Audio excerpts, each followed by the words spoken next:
বন্ধুরা, আজকে আমি আলোচনা করব আপনি কিভাবে মুহূর্তের মধ্যে অন্যের প্রিয় পাত্র হয়ে উঠবেন। ধরুন আপনি কোনো রেস্টুরেন্টে খেতে গেছেন, রেস্টুরেন্টে খেতে গিয়ে আপনি ভেজ পকোড়া অর্ডার করেছেন, কিন্তু আপনাকে টেবিলে দিয়ে গেল চিকেন পকোড়া। তাহলে কি আপনি ওয়েটারকে ডেকে বলবেন, দাদা আপনি কিন্তু ভুল করেছেন, আমি কিন্তু আপনারা ভালো করে শুনতে পারেন না, আমি তো ভেজ পকোড়া অর্ডার করেছি?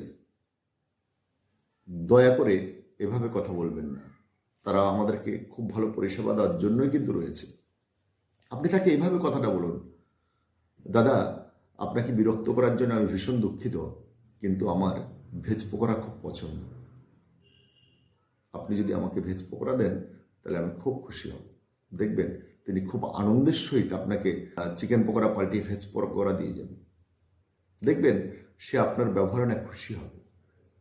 আপনি তাকে না অপমানজনিত কোনো কথা বলবেন না। আপনি বাইরে যে কোনো দোকান